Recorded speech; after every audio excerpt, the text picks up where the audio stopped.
नमस्कार। जरा सोचिए, क्या ऐसा हो सकता है कि जिस धुएं से हम हवा को गंदा कर रहे हैं, उसी को हम भविष्य के साफ सुथरे ईंधन में बदल दें? सुनने में अजीब लगता है ना? पर आज हम बात करेंगे एक ऐसी ही कमाल की साइंटिफिक खोज की, जिसमें एक बहुत ही मामूली सी धातु ने एक जबरदस्त वापसी करके सब कुछ बदल दिया। तो सवाल यही है, क्या हम सच में हवा में फैले प्रदूषण को क्लीन एनर्जी में बदल सकते हैं? पहले ये सिर्फ एक कल्पना लगती थी, लेकिन अब ये विज्ञान की दुनिया में एक हकीकत बनती जा रही है। देखिए, आज हम ना दो बहुत बड़ी ग्लोबल चुनौतियों के बीच फंसे हुए हैं।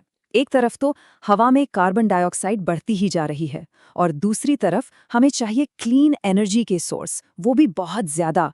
और मजे की बात यह है कि ये दोनों समस्याएं आपस में गहराई से जुड़ी हुई हैं। तो पूरी दुनिया पेट्रोल डीजल यानी फॉसिल फ्यूल्स का विकल्प ढूंढ रही है और इस रेस में हाइड्रोजन सबसे आगे है। मतलब हाइड्रोजन फ्यूल सेल भविष्य की एनर्जी तो बन सकते हैं, पर एक दिक्कत है, इन्हें आसानी से हर जगह पहुंचाना अभी भी एक बड़ा चैलेंज है। और बस यहीं पर एंट्री होती है फॉर्मेट की। अब ये फॉर्मेट क्या है? ये एक केमिकल कंपाउंड है जो हाइड्रोजन को सेफली स्टोर करने और ट्रांसपोर्ट करने में मदद करता है। इसे आप हाइड्रोजन के लिए एक सेफ टैक्सी या कैरियर समझ सकते हैं। और ये क्लीन एनर्जी के भविष्य के लिए बेहद जरूरी है। लेकिन एक पेंच था, एक बहुत बड़ी साइंटिफिक पहेली। वो ये कि कार्बन डाइऑक्साइड से सीधा फॉर्मेट बनाना लगभग नामुमकिन था। और वजह थी एक सही कैटलिस्ट का ना मिलना।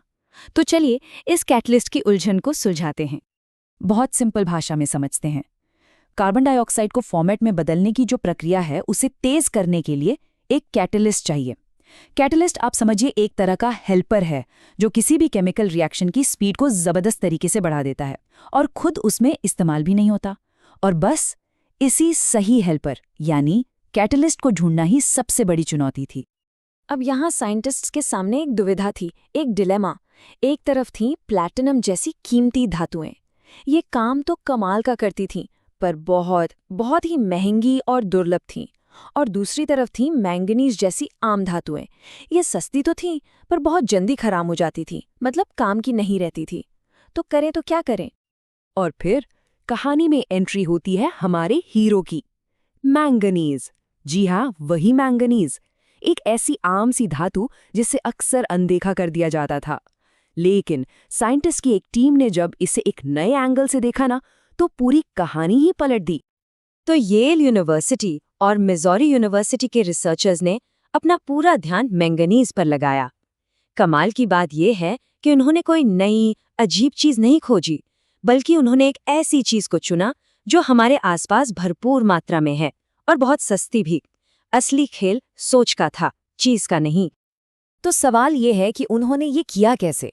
देखिए, उन्होंने एक बेसिक मैंगनीज कैटलिस्ट से शुरुआत की। फिर उसका जो मॉलिक्यूलर फ्रेम होता है ना, जिसे लिगैंड कहते हैं, जो असल में मेटल को पकड़ कर रखता है, उसे पूरी तरह से रीडिजाइन कर दिया। और फिर उस फ्रेम को और भी स्टेबल बनाने के लिए उसमें एक हेल्पर एटम जोड़ दिया। और नतीजा एक ऐसा जबरदस्त कैटलिस्ट जो न सिर्फ टिकाऊ था, बल्कि पहले से कहीं ज्यादा असरदार भी। इस प्रोजेक्ट के एक लीड रिसर्चर जस्टिन वेडल का कहना था कि मैं ये देखकर बहुत एक्साइटेड हूं कि हमारे लिगेंड का डिज़ाइन इतने अच्छे तरीके से काम आया। और उनका ये एक्साइटमेंट ही बताता है कि ये खोज असल में कितनी बड़ी थी। तो चलिए अब इसके नतीजों पर आते हैं। इस इनोवेशन का पे ऑफ क्या था और हमारे भविष्य के लिए इसके क्या मायने हैं? ये सिर्फ एक प्रॉब्लम का सोल्यूशन नहीं था, ये तो क्लीन केमिस्ट्री के लिए एक बिल्कुल नया ब्लूप्रिंट था। और जो नतीजे आए वो सच में हैरान करने वाले थे। देखिए, आम धातुएं तो बहुत कम काम करती थीं, कीमती धातुएं अच्छा काम करती थीं, लेकिन इस नए रीडिज़ाइन किए गए मैंगनीज कैटलिस्ट ने महंगे से महंगे विकल्पों को भी पीछे छोड़ दिया। ये सिर्फ एक अच्छा ऑप्शन नहीं था, ये बेस्ट ऑप्शन बनकर उभरा। तो आखिर ये खोज इतनी ज़रूरी क्यों है? चलिए इसे पॉइंट बाय पॉइंट समझते हैं। पहली बात, ये ग्रीन हाउस गैस को एक कीमती प्रोडक्ट में बदलती है। दूसरी बात, ये एक ऐसी धातु का इस्तेमाल करती है जो सस्ती है और हर जगह मौजूद है।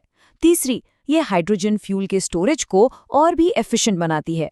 चौथी, ये हमें महंगी और दुर्लभ चीज़ों पर निर्भर रहने से बचाती है।